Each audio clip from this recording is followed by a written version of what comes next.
Hello, NerdsToGo franchisees. Catherine Monson again, this time talking about how mastering yourself is true power. I was on vacation in Mexico a couple weeks ago, and as I was checking email each and every day, I got one of those emails with quotes. And this is the quote, and it inspired me so much, it became a video. And the quote goes like this: knowing others is intelligence. Knowing yourself is true wisdom. Mastering others is strength. Mastering yourself is true power.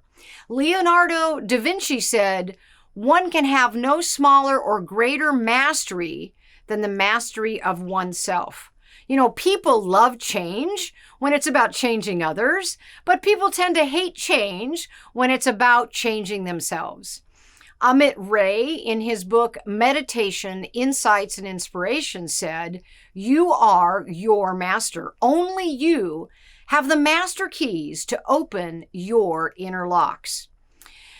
Stephen Covey, in his impactful book, The 7 Habits of Highly Effective People, wrote, the ability to subordinate an impulse to a value is the essence of a proactive person. And I just think that's such an impactful quote. The ability to subordinate an impulse to a value is the essence of the proactive person. And that's all about mastering yourself. Cezanne Karim said, it's not what happens to you, it's what happens in you or inside you that makes a difference. So self-awareness is the first big step in developing self-mastery. Nobody else can make you feel a certain way. They can't force feed you an emotion to feel. They can do things and say things to you, but how you feel in response isn't their fault, and it isn't down to their control. Your emotions are entirely under your influence due to the thoughts that you have and do not have, and due to the thoughts you validate or do not validate. All of our negative self-talk comes from deep-rooted beliefs and assumptions we've made about ourselves. Contrary to all the evidence you have supporting your beliefs, the majority of your beliefs are not only incorrect, but unhelpful to you as an individual. Kilroy Oldster said, a person must let go of negative emotions and master their mind in order to achieve happiness. And that's what we all want. We all want to achieve happiness, and that comes from mastering or controlling our minds. Tony Doval said, 99% of your happiness and your stress is based on what you focus on, the meaning you give it, how you think, and what you expect to happen. We are all alchemists of unlimited possibility and potential. And what a great way to run our lives. He also said procrastination is the simple tool most people habitually use to smash and negate their potential.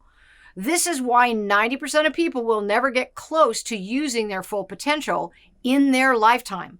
And I want each and every one of you to use your full potential and achieve your dreams. So stop with the procrastination and master yourself. Germany Kent said, stop giving people the power to control your smile, your worth, your attitude, and your day. Don't give anyone that much power over your life. Germany Kent went on to say, positive thinking is powerful thinking.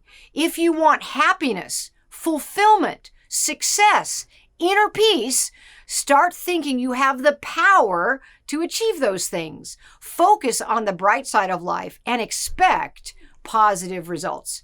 So when we master ourselves, we have the ability to overcome negativity. We have the ability to cultivate positive character qualities and intentionally structure our lives toward the pursuits that will bring us the utmost joy and fulfillment. Through mastering ourselves, we can become the most desired versions of ourselves. Mastering yourself means knowing what lurks around every corner within you, taking an honest look at why you feel frustrated or angry or sad or anxious or any other of the unpleasant thoughts and feelings that often occur to us, and then choosing to tame what's happening inside you instead of getting hung up on the belief that other people or outside circumstances are responsible for why you think and feel the way you do. No matter what happens to us, we have a choice to choose our attitude. That's all about mastering ourselves.